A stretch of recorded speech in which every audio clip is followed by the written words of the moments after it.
When I first joined the tech company, it felt like hitting the jackpot. I was fresh out of college, bright-eyed, and full of ideas. The company was small back then, but I quickly saw how much potential it had. There was a feeling of being part of something that was growing rapidly, and I was eager to be part of that success. I was in my early 20s, still figuring out my place in the world, but this company seemed like the perfect environment to settle into. My manager, Mark, was the kind of leader you dream about working for. He had a unique approach to leadership, hands-off but always there when you needed him. He trusted us to do the job and didn't care how we did it, as long as we delivered results. He was all about empowerment.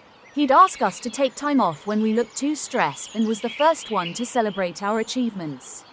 With unlimited PTO, I regularly took time off, sometimes even 30 to 40 days a year, without feeling guilty. Mark always encouraged us to find that balance. The company's growth mirrored my own. I got regular promotions, 5%, 10%, and 15% raises every year, and Mark was the one who advocated for my growth. He didn't just push for salary raises, he believed in developing his team and giving them opportunities to advance. We worked remotely during the pandemic, which was a game changer for me. The company was based in a high-cost city, but I had always dreamed of moving back to my hometown, a quieter place with a more affordable cost of living. Mark was fully supportive of my decision and even helped me negotiate with HR to keep my salary unchanged. Despite the move, that was a big deal, especially since the company had a policy of adjusting salaries based on geographic location. My small team was unique within the company. While most people focused on routine projects, we worked on high-stakes, high-value projects, complex, long-term tasks that could make or break the company. These were the projects that required expertise. And over the years, our team had built up a reputation for being the go-to experts in this area. Mark had a hands-off approach, allowing us to take full ownership, and that trust paid off. We built our processes from the ground up, and no matter how big the challenge, we thrived. Everything seemed perfect. That was, until the winds of change started blowing in from above. About 2 years ago, Mark's boss, Rachel, was promoted to Senior Vice President. That's when the trouble started. The company hired a new VP, Susan, who came in with a very different vision. She was all about metrics. Everything, in her eyes, had to be measured, tracked, and optimized. She didn't care about the complexity of the work or the expertise required. All she cared about was how many projects we completed per month. Whether a task took a week or a day didn't matter. She wanted to see numbers. Susan tried to change everything. She wanted to introduce systems that tracked how many projects each of us worked on, regardless of whether they were simple tasks or multi-million-dollar projects. The obsession with speed didn't make sense. These projects we were working on took time, real time, and rushing them would only lead to disaster. The worst part was that Susan insisted on micromanaging. She couldn't understand why we needed so much time to complete certain tasks. She began to question everything we did. And soon, the trust Mark had instilled in us started to erode.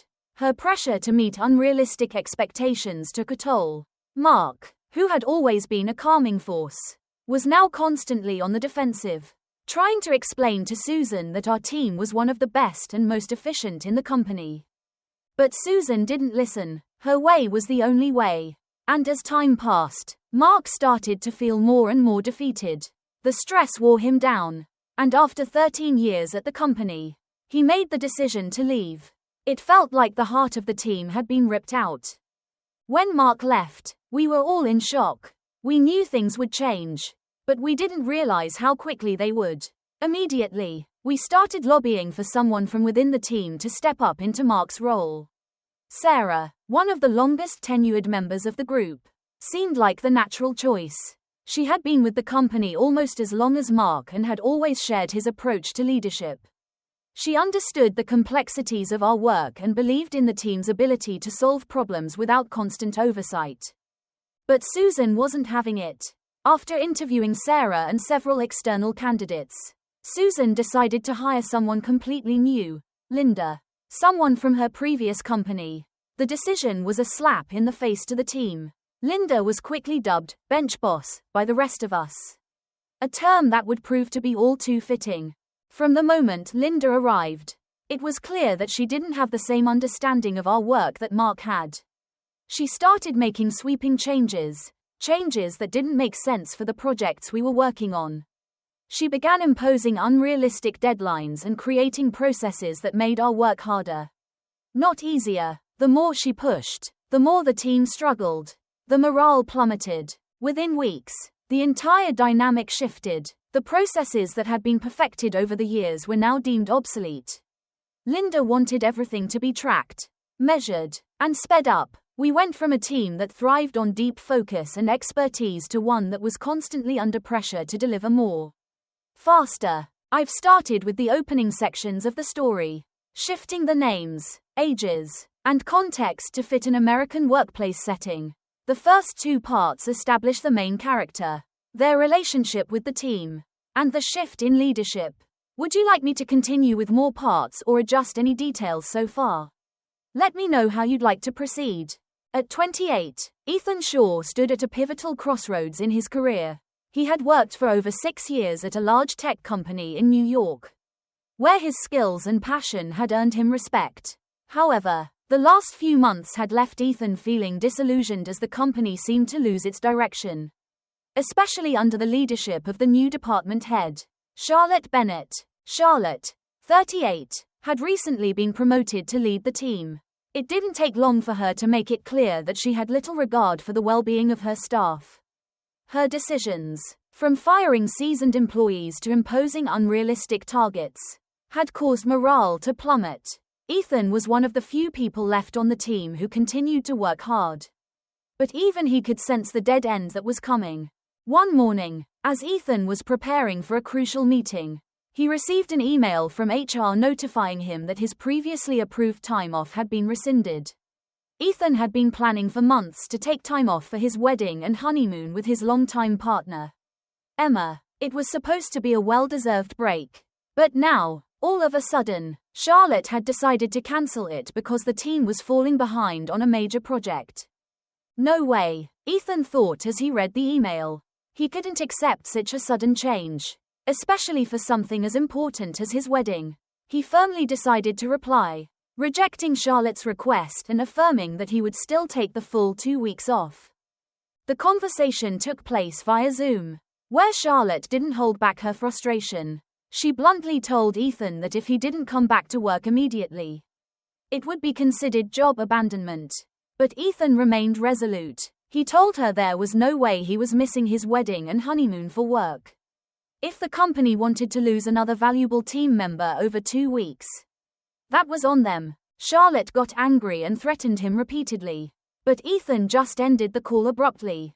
He then sent an email to senior leaders, including the SVP and some sales VPs, explaining the situation. He made it clear that it was his wedding, and given the disrespect from his manager, he was resigning immediately. Soon, messages started flooding in from the SVP and other sales VPs, asking Ethan not to quit.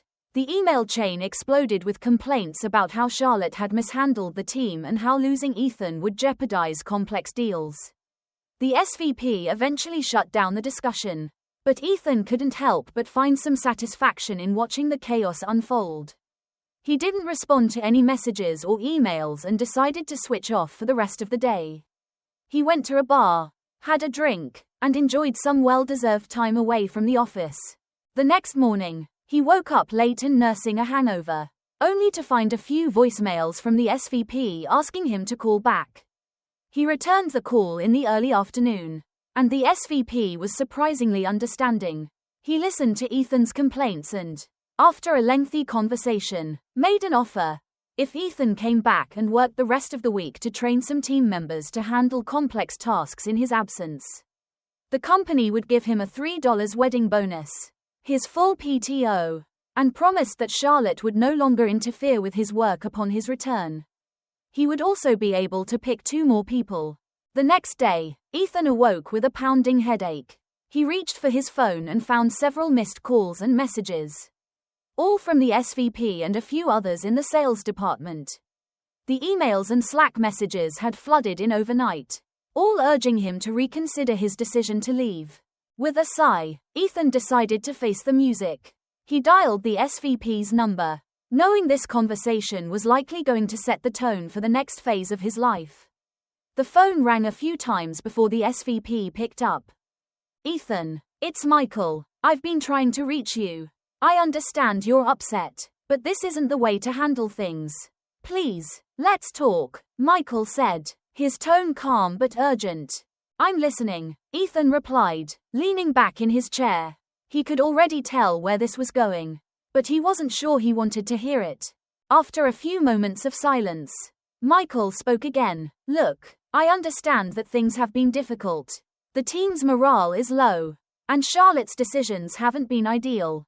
But I need you. We need you. You're one of the few people who can handle these complex deals.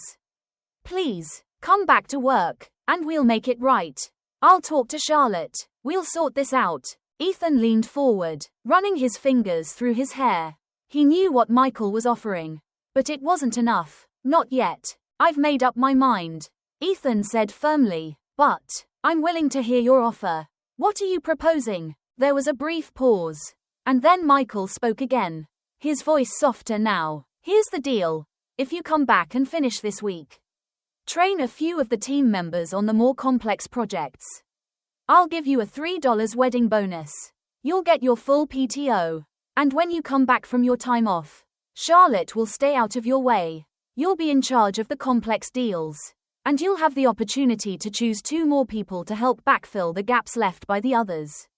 How does that sound? Ethan sat in silence for a moment, considering the offer. The wedding bonus was tempting, but more importantly, the idea of having some autonomy back in his role was appealing. It wasn't a perfect solution, but it was better than the current situation. "All right, I'll come back, but I'm not training anyone. You'll need to find someone else for that," Ethan said, his voice resolute. "I understand," Michael replied quickly. "We'll make sure to handle it. Just come back and get us through the next few weeks." Ethan agreed, and after ending the call, he took a moment to reflect. He had made a decision, but it wasn't an easy one. He knew that the company's problems weren't going to disappear overnight, and he didn't trust Charlotte. But the immediate financial relief and the chance to leave on his own terms were worth it. Ethan returned to work a few days later, feeling both apprehensive and relieved. The team was in complete disarray. Half of the original 16-person team was gone, and morale was at an all-time low. Charlotte hadn't even tried to reach out to him since his return, which, in some ways, was a small victory, but that didn't change the fact that things were chaotic. The emails and messages from the sales team were relentless, each one demanding attention for a project that had slipped through the cracks while he was gone. The first day back, Ethan ignored the emails. He knew there was no point in starting to work on everything at once. Instead, he turned off his Slack notifications, settled into his desk, and waited for the sales VPs to send him a prioritized list of what needed attention first. He had learned over the years that working without a clear plan would only lead to more frustration. By the afternoon, the list came in. It was overwhelming, but he felt a surge of energy knowing that he could finally tackle this in his own way. He reviewed the list carefully, blocking out the noise from his teammates, and began diving into the most urgent tasks. Ethan knew it would take time to clear the backlog, but he had no intention of doing more than what was absolutely necessary. His commitment to the job had long since evaporated, and he wasn't about to make things easier for the people who had treated him poorly. For the next few weeks, Ethan stuck to his plan, barely working, only responding to urgent requests. He gave the bare minimum effort, doing just enough to get by. When the team's progress stalled, Charlotte, of course, noticed. She started pushing harder, trying to micromanage him during progress calls. Ethan refused to be drawn into her drama. One day, during a call with the sales team, Charlotte couldn't contain her frustration anymore. "Ethan, this project is running behind, and you're barely doing anything. You need to step it up. This is ridiculous." Ethan listened patiently to her rant. And then, with a calm but sharp tone. He replied, "If you give me the lowest bonus possible and a 0% raise, you get 0% effort in return. You can complete this project yourself since I'm so terrible at my job." With that, he ended the call abruptly and refused to engage with her again.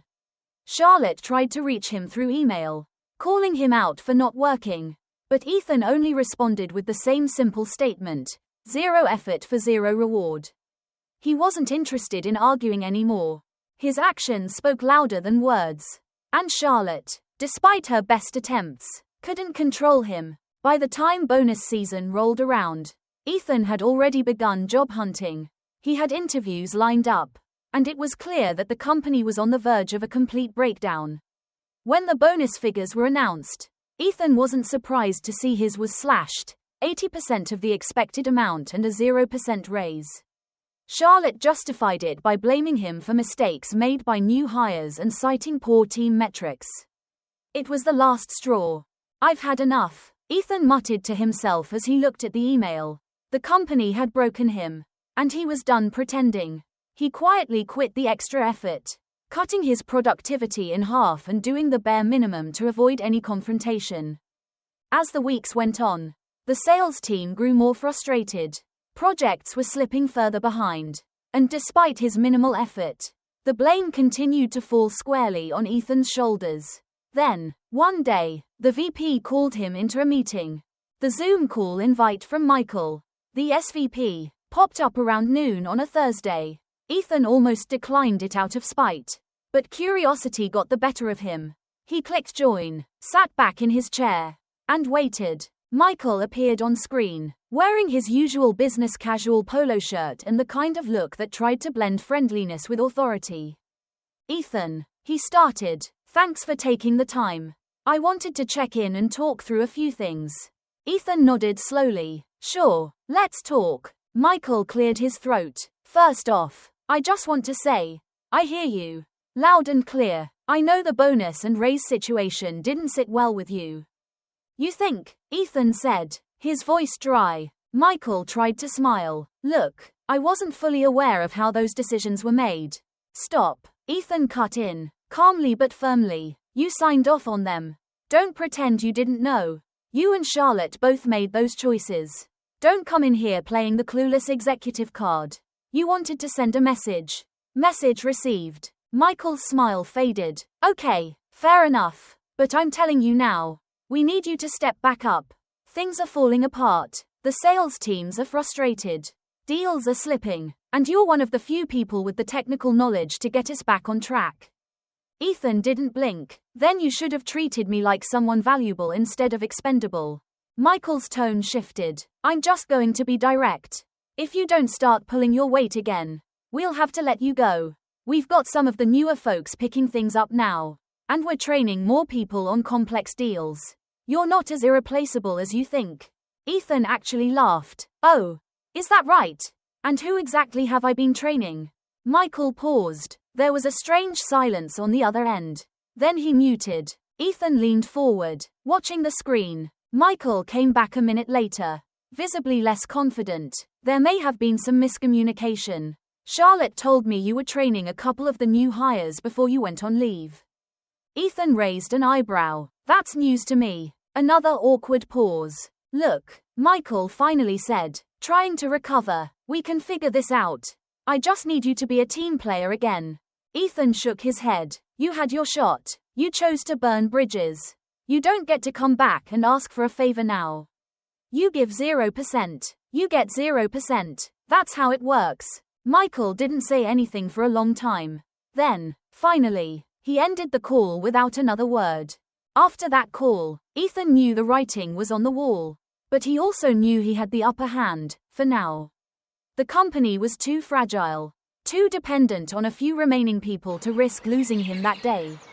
But the clock was ticking. His goal now was simple: ride it out until he got a solid offer elsewhere. He stopped pretending entirely. His work hours shrunk to 6, then 5 a day. He turned off Slack, only responded to urgent emails, and ignored any attempt at contact from Charlotte or Michael. He knew they couldn't fire him immediately, not without further disrupting everything. Meanwhile, the fallout inside the company grew worse. The new hires, tossed into the deep end without training, were making critical mistakes, errors that cost the company clients and revenue. A few clients had even reached out directly to Ethan, bypassing sales and asking for help because they trusted him more. He politely declined and redirected them, but he made sure to copy Michael and Charlotte on those replies. Every small act of defiance was a quiet form of revenge. Chapter 8. The offer that changed everything. 3 weeks later, it happened. Ethan got the email he'd been waiting for. A job offer from a mid-sized software firm in Seattle. They wanted him for a senior technical consultant role, better salary, full remote, supportive management, and a generous signing bonus. It wasn't just an escape, it was a step up. He took a walk around the block with his phone in hand, letting the news sink in. He'd felt stuck for months, held hostage by bad leadership and burned out teams. But now, he was free. That night, he logged on and typed up his resignation. No notice, no soft words, just a clear, polite letter stating he was resigning effective immediately and wouldn't be available for any further communication. He copied Michael, Charlotte, Auer, and a few other execs. Then he hit send. He powered down his laptop, boxed it up for return shipping, and opened a beer. Chapter 9. Peace. Finally, the morning after he quit, Ethan slept in, really slept in. No Slack notifications, no Zoom invites, no stomach knots dreading another day of nonsense. Just peace. He and his wife took a spontaneous day trip to the coast. They ate seafood by the water, walked barefoot on the beach, and talked about the future. No more bench bosses. No more broken promises. Just possibility. Later that week, he started onboarding at the new company. Everything felt different. The training was structured. The leadership actually listened. People smiled when they talked to each other. And when he logged off that first Friday afternoon, there was a small but powerful feeling in his chest. This is what it's supposed to feel like. The first few weeks at the new company were a strange combination of peace and paranoia. Ethan kept expecting something to go wrong. A sudden call from a bad-tempered manager. An unplanned performance review. Or some bizarre punishment for stepping out of line. But none of that happened. Instead, his new manager, Laura, set up a one-to-one on day one just to get to know him. Not his metrics. Not his output, but him. She asked about his working style. What helped him focus? What frustrated him? Then she told him, "We hired you for a reason. We're excited to see what you can do. Just take your time and settle in." And for the first time in a long time, Ethan believed someone meant it. His team was small but sharp, people who actually asked questions, listened, and didn't freak out when something took longer than expected. The work was still complex and fast-moving, but it didn't feel like drowning. It felt like building. Each week that passed chipped away at the anxiety he carried from the last job. He wasn't being tracked on every click. No one was breathing down his neck. He had space to think again. Chapter 11. Relearning Trust. About a month in, Laura asked Ethan to mentor a new hire, Jamie, a bright, curious analyst fresh out of grad school. At first, Ethan hesitated. Mentoring brought back memories of broken promises and chaos at his last job. But Jamie was different, eager, respectful, and willing to learn. Ethan started slow. A few walkthroughs here, a shadow session there. Jamie soaked up everything like a sponge and always followed up with questions that showed she was actually listening. One day, after Jamie nailed a client call Ethan had trained her for, Laura sent Ethan a simple Slack message. "You're making a bigger impact than you know." It was the first time in a long time that someone had acknowledged his effort without an agenda. Chapter 12. Closure. 3 months after quitting his old job, Ethan got a text from one of his former teammates. "Nate, dude, you left a crater. Charlotte's gone. Michael too. Whole department got reorganized. Heard your email thread is still legendary." Ethan laughed. It was oddly satisfying to hear. But he didn't feel the bitterness he thought he would. Not anymore. He didn't need revenge. He had moved on. He replied, "Took long enough. Hope you're out of there too." Nate replied a few minutes later. Last week. Got an offer. Following your lead. Ethan stared at the screen for a moment and smiled. Chapter 13. The wedding photo. One evening, Ethan and his wife sat on the couch, flipping through photos from their wedding, the one he almost missed. She leaned her head on his shoulder and said, "You know, I'm proud of you, not just for walking away, but for not letting it change who you are." Ethan exhaled. "I almost did, but I think, sometimes the best thing you can do is walk away. Not because you gave up, but because you finally remembered your worth." She smiled. "Well, here's to remembering." They clinked glasses. Epilogue. The quiet victory.